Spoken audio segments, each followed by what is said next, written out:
helps. Chalo, let's do this one.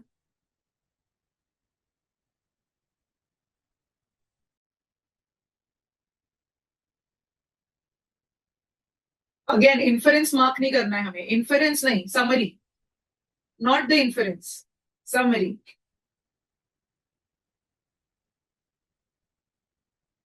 Yes. चलो, let us do this together. क्या बोला है यहाँ पे कि production and legitimation, black colour, production and legitimation of scientific knowledge can be approach from a number of perspectives. अलग अलग perspective से हम प्रोडक्शन एंड लेजिटिमेशन मतलब किस चीज को लीगलाइज करना of scientific knowledge can be approach from different different perspectives. To study knowledge production, हमें नॉलेज प्रोडक्शन अगर देखना है from a sociology of professions perspective, ये एक पर्सपेक्टिव से अगर हम देखें तो would mean a focus on institutionalisation of a body of knowledge. अगर हमें नॉलेज प्रोडक्शन देखना है फ्रॉम दिस पर्सपेक्टिव, इसका मतलब होगा हमें institutionalisation of a body of knowledge देखना पड़ेगा. क्या पता नहीं इसका क्या मतलब होता है, बट इसको देखना पड़ेगा. आगे एक्सप्लेन करेंगे इसका क्या मतलब है. द प्रोफेशंस अप्रोच, यही प्रोफेशंस अप्रोच ही होगा ये. The professions approach informed earlier research on managerial occupation, business schools and management knowledge. It however tends to defy institutional power structures in its understanding of the links between knowledge and authority. The professions approach informed earlier research on managerial occupation, business and management knowledge. अच्छा, ये professions approach जो था कि मतलब sociology of professions perspective, अगर तुम knowledge कैसे बनता है उसको तुम्हें देखना है तो तुम्हें अलग अलग तरीके से देखा जा सकता है. कि अगर तुम प्रोफेशंस के अप्रोच से देखोगे कि how profession centric knowledge is made, तो research depends on managerial occupation, business schools, management knowledge, इन सब चीजों पे ध्यान देते हैं प्रोफेशंस पर्सपेक्टिव से अगर तुम देखोगे नॉलेज को. तो it however tends to reify institutional power structure in its understanding of the links between knowledge and authority. Knowledge और अथॉरिटी में क्या लिंक्स है उसके ऊपर something they are talking about. Knowledge production is restricted in a perspective to the selected members of the professional community, most notably to the university faculties and professional colleges. Knowledge production को restrict किया जाता है कि कुछ ही लोग उसको बनाएंगे, जैसे कि यूनिवर्सिटी का फैकल्टी है, प्रोफेशनल कॉलेजेस है. Power is understood as a negative mechanism. Okay, देखो ये बहुत all over the place passage लग रहा है, पैराग्राफ लग रहा है टू बी ऑनेस्ट. ठीक है, even I am not able to merge it all together, that what they're trying to say. I am 100% sure that this paragraph that is taken is not directly taken. ये किसी बड़े RC के बीच के sentences लेके paragraph बना है, तो फिर वो डिफिकल्ट बन जाता है. बिकॉज एक फ्लो ऑफ सेंटेंसेस होगा, वो ब्रेक करके मॉडिफाइज एलिमिनेट करके हमको दिया है, तो हम खुद यहाँ से मॉडिफाइज निकाल नहीं पा रहे हैं. ठीक है, तो वो लोग पैराग्राफ्स में ऐसा करते हैं कि बड़े इसमें से कट करके हमें मेन पॉइंट्स देके दे दिया. Then that itself is not very explanatory by its nature, right.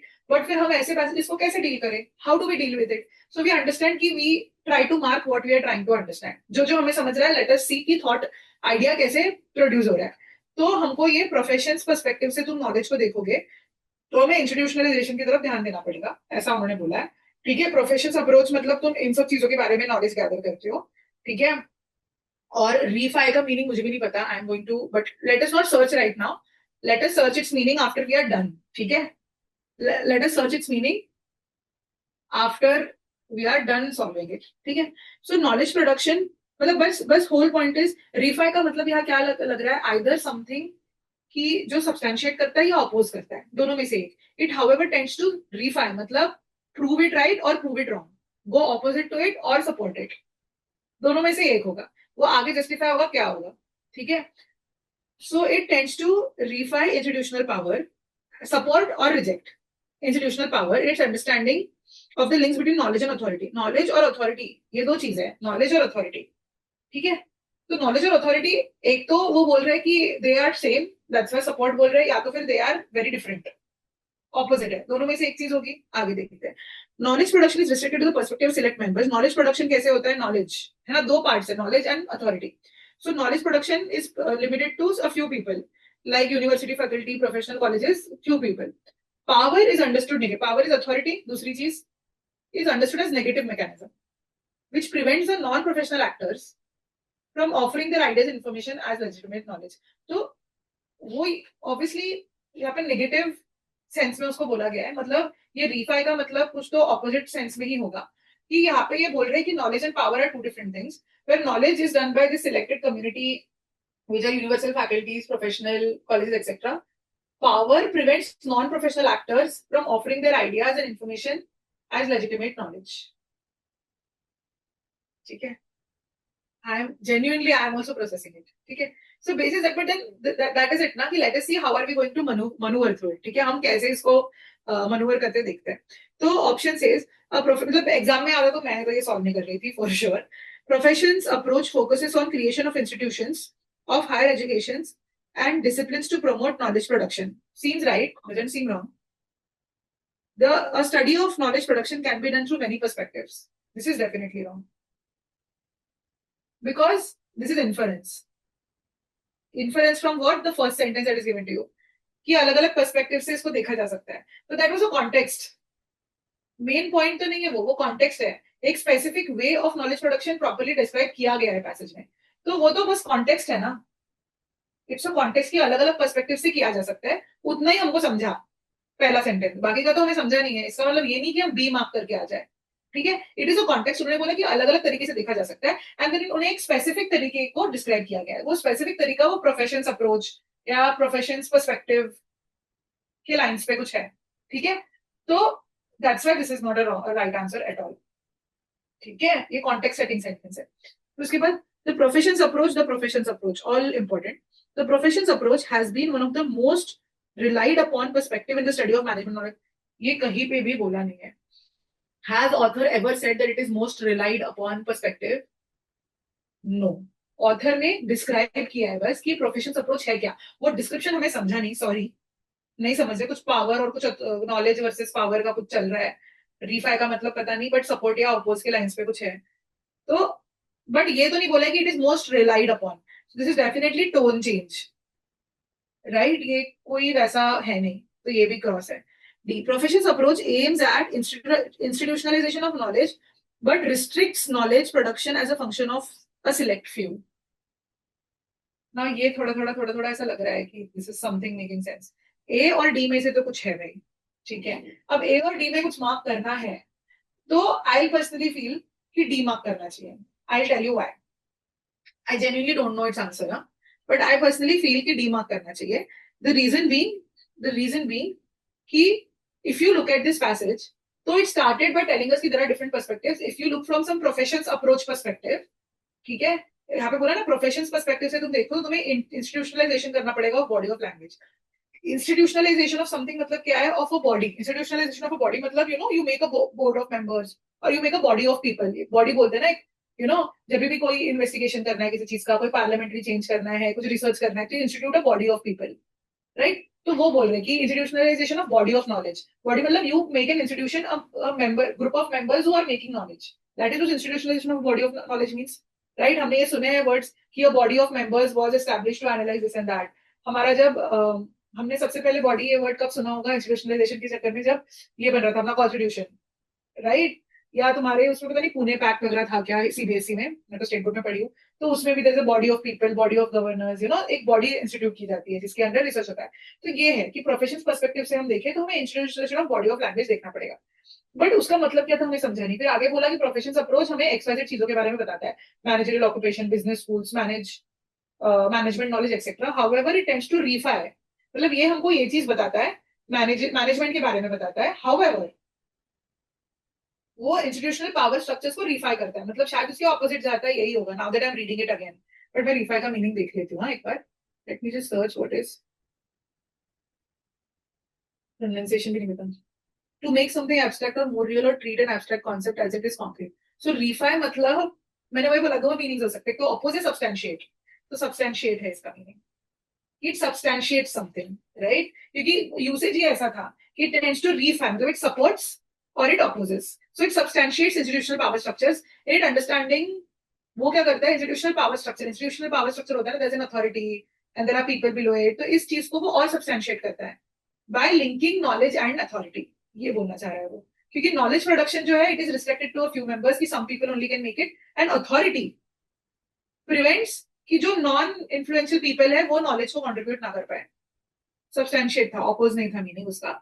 ठीक है, उसका मीनिंग था सब्सटैंशिएट करना कि नॉलेज एंड अथॉरिटी कैसे काम करता है कि knowledge production is restricted to a few people like university professors etc, and then power authority ensures that non professional actors like जिनका इन्फ्लुएंस नहीं है, जिनके पास इतनी अथॉरिटी नहीं है, वो नॉलेज प्रोडक्शन में कंट्रीब्यूट ना कर पाए। ठीक है, तो ये बात थी। तो अभी इसमें मैंने क्यों बोला ऑप्शन डी सिलेक्ट करना चाहिए, that is because and towards the end हमें रियलाइज होने लगा था कि ये होता है ना, selected members can create knowledge, non professional members are prevented from giving ideas to the knowledge. तो वहां से मुझे रियलाइज हुआ कि ओ ये सिलेक्ट फ्यू वाला जो चीज है, इट रेजोनेट्स विद इट। ठीक है, इसलिए मैंने बोला डी मार्क करना चाहिए। But between A and D, this is how you approach a passage which is so uncertain, but I really don't mark it. ठीक है, but because we are practising now we need to learn. So professions approach, A option is profession approach focuses on creation of institutions of higher education and disciplines to promote knowledge production, which is true but seems partial because it is talking about only the first half of the passage, where option D seems like something that is connecting the top and the bottom both, where it is saying the profession's approach aims at institutionalization of knowledge but restricts knowledge production as a function of select few. It restricts knowledge production as a function of select few, matlab knowledge production only a few people will be able to make this knowledge. So probably they are saying something like कि knowledge के institutions बनते हैं but knowledge creation कुछ select few ही कर सकते हैं, बाकी लोग नहीं कर सकते, ऐसा कुछ वो बोलना चाह रहे होंगे। बट दिस सब seems like it is connecting top and bottom.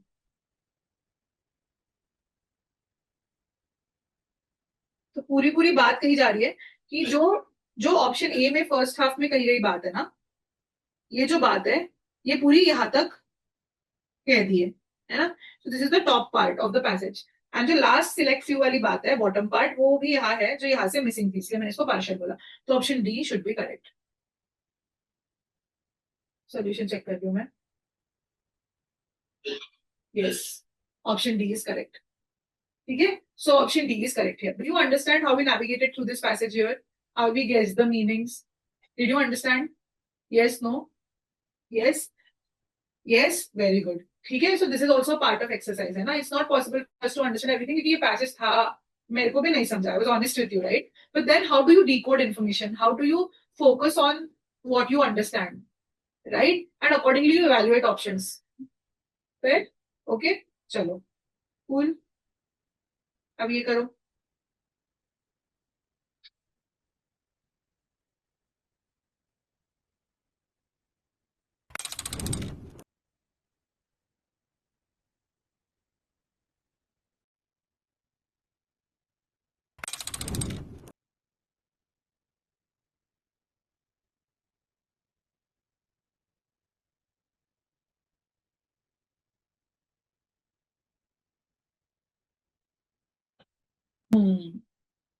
Very good. ठीक है, again this is a classic example of how we are not going to delve into each and every word. Now look at the words that are used here. ठीक है, this is a classic example of how मैं जो बार बार तुम्हें कहते रहती हूँ कि हर एक वर्ड में घुसने का नहीं है। Try to understand what is said. The early optimism about sports deterrent effect, deterrent का हमें मतलब पता है negative effect, right, on delinquency was premature. ये क्या है, don't know, but the early optimism about sports effect on this thing was premature. जो early optimism था, मतलब पहले जो विश्वास, मतलब पॉजिटिवली एक्सेप्ट किया जाता था या जो माना जाता था कि स्पोर्ट्स का नेगेटिव इम्पैक्ट है इस एक चीज पे, वो प्रीमच्योर था। मतलब ये अजम्पशन प्रीमच्योर था। प्रीमच्योर मतलब क्या है, स्पोक टू सून वाला सिचुएशन कि तुमने बहुत पहले ही कंक्लूड कर लिया ये चीज। As researchers failed to identify any consistent relationship between sports participation and deviance. अभी डिवाइन्स का भी मतलब नहीं समझ रहा है, बस ये इस सेंटेंस से हमें एक चीज पता चल रही है कि स्पोर्ट्स और ये एक चीज है, फैंसी वर्ड वाली चीज, इसमें एक रिलेशन माना जाता था, बट रिसर्चर्स ये रिलेशन प्रूव नहीं कर पाए। इतना हमें समझ गया। Even if we don't know what deviance is, even if we don't know what delinquency is, ठीक है, I hope I am pronouncing it nicely, but इन दोनों का डायरेक्ट कोई रिलेशन है नहीं। ठीक है, see I tell you what one approach I can easily have कि मैं इन सब चीजों का, इन सब वर्ड्स का मीनिंग गूगल करके तुम्हारे पास आऊं और तुमको बताऊं कि वाह मुझे सब आता है, but let's be realistic, that's not true. And when you will be in exam situations you won't be in a position जहां पे तुमको ये सब वर्ड्स के मीनिंग्स पता होंगे। तो my objective here is not to tell you about मेरी इंग्लिश कितनी अच्छी है, my objective here is to tell you कि जब मुझे नहीं समझ रहा खुद, तो how am I manoeuvring through it, because that would be the realistic scenario you will be in, and वहां से हमें निकलना सीखना है। तो ये मेरे को एक सेकंड लगेगा ना अभी to Google the meaning, but that's not our approach. Right? Our approach is to see कि भाई ये होगा कैसे. So let us manoeuvre through it and let us see. ठीक है, तो बेसिकली स्पोर्ट्स का ये एक चीज है, डेवियंस या डिलिक्वेंसी, इसमें कुछ तो नेगेटिव इफेक्ट है ये माना जाता था, बट रिसर्चर्स इनफ एविडेंस नहीं ला पाए इन दोनों के रिलेशन को बताने के लिए. इतना हमको समझ गया. As the initial studies were based upon cross sectional data and the effects captured were short term. Data cross sectional था, इफेक्ट शॉर्ट टर्म थे. जो पहले जो डेटा जो पहले इन्फ्रेंस आया था कि ये दोनों चीजें रिलेटेड है, राइट? वो क्यों आया था? Because initial studies were based on कुछ तो गड़बड़ data, cross sectional data, and captured and effects were captured for long term. It was problematic to test the temporal sequencing of events suggested a deterrence theory. Deterrence theory मतलब यही कि ऐसा negative effect कुछ है, इसकी theory हम नहीं verify कर पाए बिकॉज पहले जो इनिशियल स्टडीज करी थी, जिसके कारण तुम बोल रहे थे इन दो चीजों में रिलेशन है, उसका डेटा भी गड़बड़ था, उसको शॉर्ट टर्म में भी लिया गया था. ठीक है, तो होल पॉइंट इज कि रिसर्चर्स अभी fail to prove that there was any relation. तो correlation between sport and delinquency could not be disentangled from class and cultural known variables. तुम इसको नहीं इंटरप्रेट कर पाए because class and cultural variables known. ठीक है, जो भी हमारे पास वेरिएबल्स थे उससे हम ये रिलेशनशिप एस्टैब्लिश नहीं कर पाए. बेसिकली ऑथर आगे आगे तुम्हें यही बताया जा रहा है.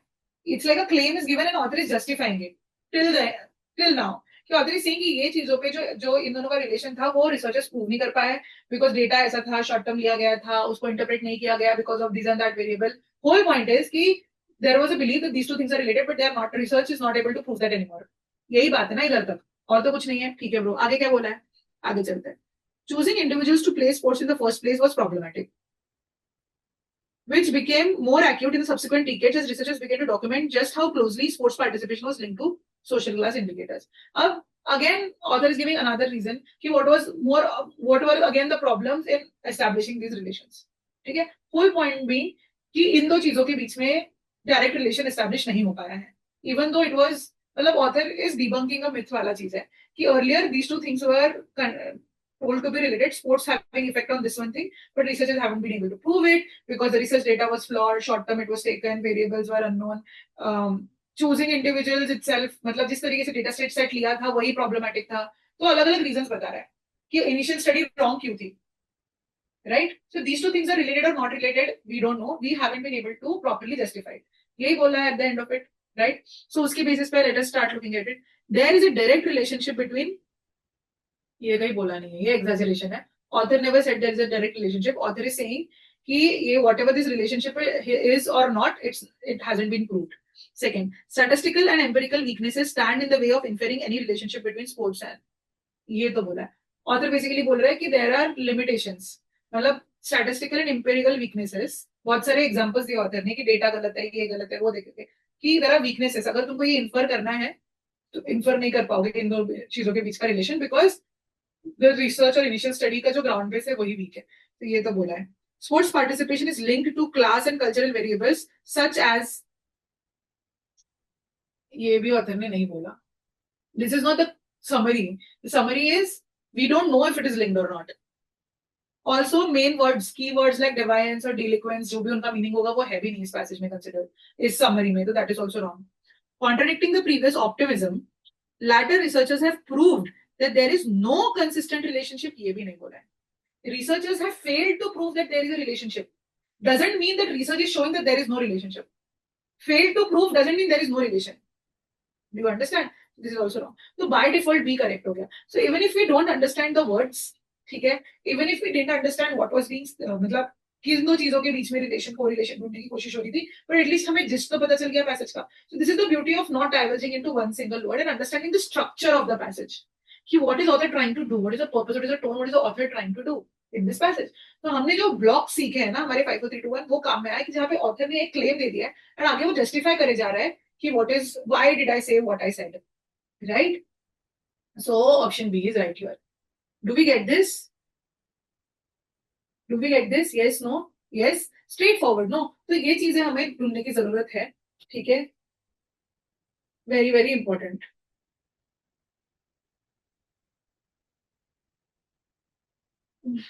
मुझे लगता है this word deviance was a part of our vocabulary flash card जो हम इंस्टाग्राम पे डालते हैं. ठीक है, या हमने डिवाइंड ये मीनिंग, ये वर्ड इसके पहले किसी आरसी में पढ़ा हुआ है. ठीक है. So deviant, deviant is a person जो existing, like a rebel basically, a rebel, a person who does not conform with whatever is socially expected. ठीक है.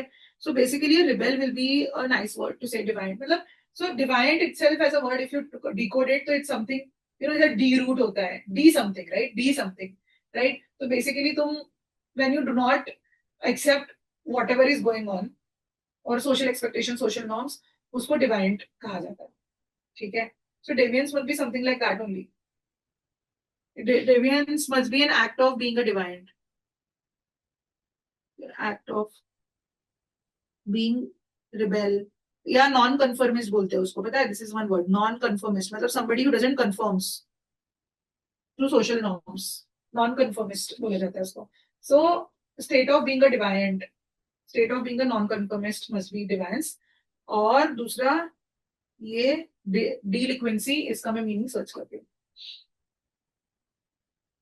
delinquency, failure to fulfill duty.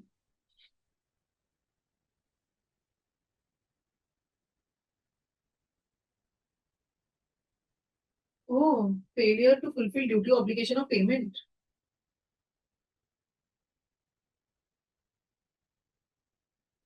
Wow. तो ये इतना out of the court passage था. ठीक है. Normally use the context of juvenile delinquency describing illegal or antisocial acts committed by minors. Failure, अच्छा ये antisocial भी हो सकता है, इस लाइंस में होगा. तो ये saying failure to fulfill a duty, obligation, fulfill duty, payment, कुछ भी, मतलब बेसिकली एंटी. देखो हमारा meaning in dictionary, meaning in use काम में आ रहा है यहाँ पे, जो हमने अभी अभी पैसेज में पढ़ा. ठीक है, कि डेलिक्वेंसी का इतना सारा मीनिंग है, बट मीनिंग इन यूज यहाँ पे क्या है, इन दो वर्ड्स को साथ में यूज किया गया है ना, इन दो वर्ड्स को साथ में यूज किया गया है, ऑल्टरनेटिवली यूज किया है. तो इसका मीनिंग और इसके इतने सारे मीनिंग थे, दोनों को कंबाइन करके basically anti social elements. So basically sports का deterrent effect on somebody being anti social. ठीक है. ये कुछ पैसेज था. So interesting now that we know the meaning. This passage was talked about कि स्पोर्ट्स का involvement in people being anti social, कि when somebody is participating in sports they also become antisocial. Probably इस lines पे कुछ था कि earlier there was a research about this, but then later researchers were not able to prove how. ठीक है, कि sports में कोई पार्टिसिपेट करता है तो वो सोशल नॉर्म्स से रिबेल करता है या वो एंटी सोशल होता है. ये इसके बारे में पैसेज था. तो initial studies were based on cross sectional data and effects captured were short term. It was problematic to test and verify temporal sequencing of events suggested deterrence theory. कि basically sports के कारण लोग anti social बन सकते हैं क्या. तो बहुत शॉर्ट टर्म डेटा तुमने कैप्चर किया था, इसलिए तुम नहीं बता सकते हो. The correlation between sports and being people being anti-socialism could not be disentangled from class and cultural variables known. Choosing individuals to play sports in the first place was problematic, which was more acute in the subsequent decades as researchers began to document how closely sports participation was linked to social class indicators.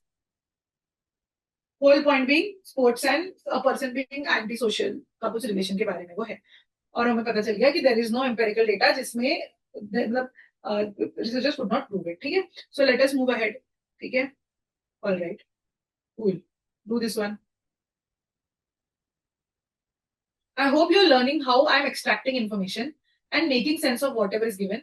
And more than understanding each and everything, you're trying to understand what author is trying to do here. Right? Even if you don't understand the topic, you should be able to understand what author is trying to do. जैसे यहाँ पे we were able to understand what author is trying to do. Author is trying to basically debunk the myth कि ये दो चीजें related जो समझ रहे थे वो उतनी related नहीं है.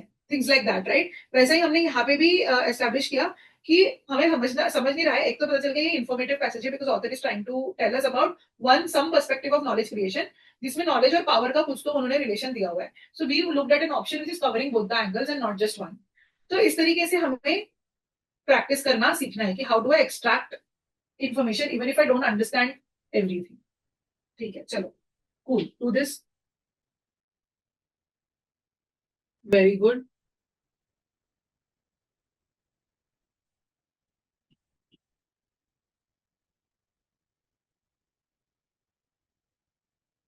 Very good. Let us do this together. Physics is a pure science that seeks to understand the behavior of matter without regard to whether it will afford any practical benefit. So physics is a pure science जो किसी चीज को study करता है without giving a regard कि इसका कोई practical benefit होगा कि नहीं होगा. Engineering is a correlative applied science in which physical theories are put to some specific use, such as blah blah blah. ठीक है, तो उन्होंने बेसिकली फिजिक्स क्या होता है, इंजीनियरिंग क्या होता है ये बताया, जहाँ पे बोला है, एंड बाय द वे हमें हमारे इंजीनियरिंग के प्रोफेसर्स भी बताते थे बैक ड्यूरिंग इंजीनियरिंग टाइम, कि the difference between engineers and people who study all of these sciences, scientists, is basically scientists just study something. Engineers put it to use. Okay? So even if you might not understand the why between everything, you have to focus on understanding how can I use it. While scientists का ये नहीं होता है कि इसका क्या application हो सकता है. ठीक है? Scientists might study a fabric and be like कि dude this fabric के ऐसे ऐसे ऐसे ऐसे properties है और ऐसे ऐसे feature है और ऐसे temperature पे वो ऐसे behave करेगा, इस element के साथ mix करने के बाद वो ऐसे करेगा, बस. And then engineer is like, oh, ऐसा है, ठीक है, इससे मैं एक नया मटेरियल बनाता हूँ. ठीक है, तो ये हमको, I remember one of our professors having taught us about it, जब वो ज्यादा थ्योरी में डाइवर्स नहीं कर रहे थे. ठीक है, तो ये बात है. तो वही वो बता रहे कि physics is a pure science जहाँ पे तुम प्रैक्टिकल बेनिफिट नहीं देखते हो बट तुम स्टडी करते हो, while engineering is an applied science जहाँ पे तुम हर एक चीज को यूज में डालते हो. Engineers obviously rely heavily on the discoveries of physicists, but the engineer's knowledge of the world is not the same as physicist knowledge.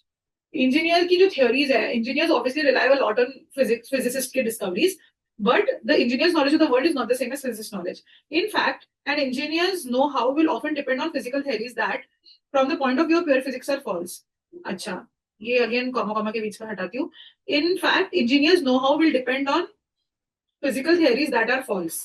There are some reasons for this. अच्छा, इनफैक्ट वो बोल रहे, इन्होंने ये तो बता दिया कि इंजीनियर्स का नॉलेज बहुत अलग होता है, knowledge of the world is very different than physics वालों का, फिजिसिस्ट का.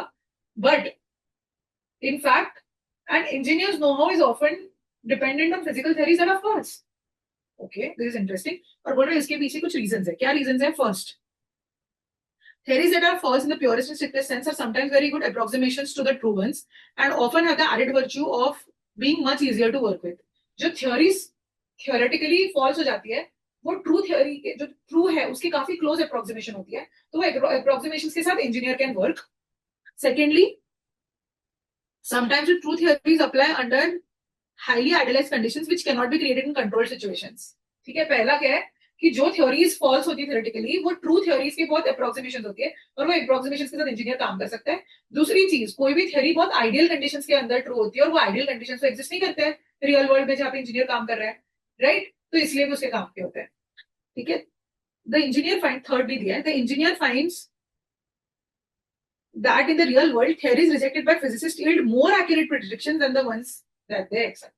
ठीक है, तो बेसिकली यहाँ से यहाँ तक एक ही बात कही गई है और एक्सप्लेन किया गया है कि overall this passage is about giving you contrast कि physics is about the theories and engineering is about applying those theories to use, and engineers use these theories a lot, but lot of theories which are not true for physicists also end up being very useful for engineers.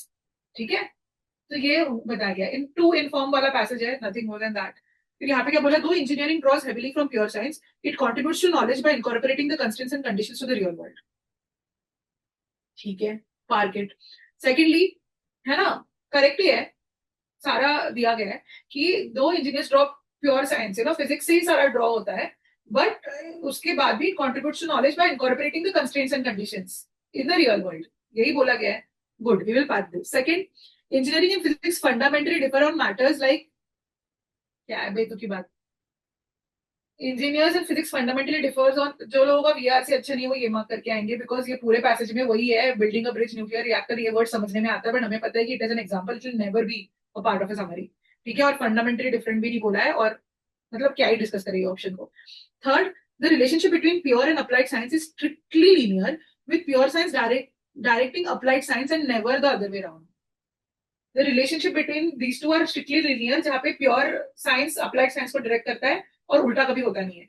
ये भी कहीं बोला नहीं है. This is either you say exaggeration it's extreme और say it is some lateral information जो sideline, ये ऐसा कुछ बोला ही नहीं है ऑथर ने. ठीक है, कि उनके बीच में लीनियर रिलेशन होता है. इनफैक्ट ऑथर ने इसके ऑपोजिट भी नहीं बोला है, but yes, so this is sideline, है ना, तो ये हटाओ.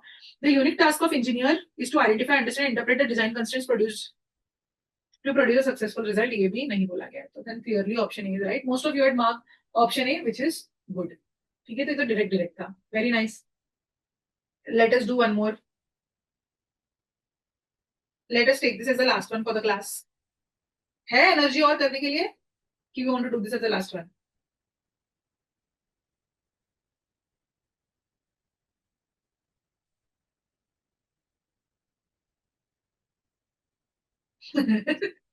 Okay,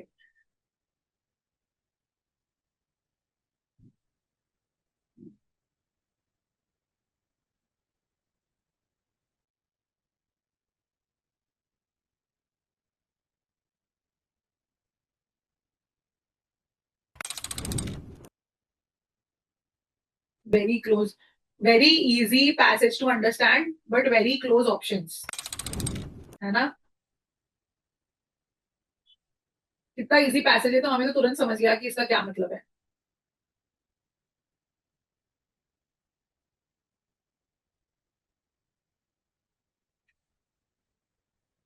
good good good good. हाँ, है ना? It was an easy passage to understand, easiest of all the passages that we have seen, but options confused all of y'all. तो यहाँ पे उन्होंने क्या बोला है, basically privacy challenged office workers may find it hard to believe, but open plan was invented by architects and designers who thought that to break social down the social walls that divide people, you need to break down the real walls too. Modern architects saw walls and rooms as downright fascist. मतलब basically you create divide between people when you have like cubicles, etc. So the spaciousness and flexibility of open plan will liberate homeowners and the office dwellers from the confines of the boxes to keep the plan open so that people are able to like mingle together. But so basically architects who made this plan कि पहले cubicles boxes boxes होते थे, उसको eliminate करके cubicles eliminate करके एक open space जैसे offices बनाए गए अभी। तो उसके पीछे रीजन क्या था कि break down the walls so that people mingle with each other and there is no divide. ठीक है, but companies took up their ideas out of a less out of a democratic ideology than the desire to pack as many workers as they could. Companies ने ये idea को accept करा क्योंकि उनको था कि भाई ठीक है ना, वॉल्स वॉल्स खत्म हो जाएगी, ओपन स्पेसेस होंगे, तो एक जगह पे मैं बहुत सारे लोगों को ठूस पाऊंगा, जगह बच जाएगी, है ना? एक जगह पे ज्यादा लोग आ जाएंगे। तो कंपनीज ने ये अडाप्ट किया, आर्किटेक्ट्स ने डिजाइन किया वो अपने पर्सपेक्टिव से, कंपनीज ने ये अडाप्ट किया अपने अलग पर्सपेक्टिव से। उनको ये था कि they can pack in as many customers as possible. The typical open plan office of the first half of 20th century was a white collar assembly line. Cubicles were interior designers attempt to put some soul back in. ठीक है, तो so basically अब the contrast is side कि contrast ये था कि open offices आए ताकि क्लास डिवाइड हटे, बट वो क्यूबिकल्स एक्चुअली वो क्यूबिकल्स बनाई इसलिए थे ताकि ये जो clamming up of people by the companies जो है वो ना हो।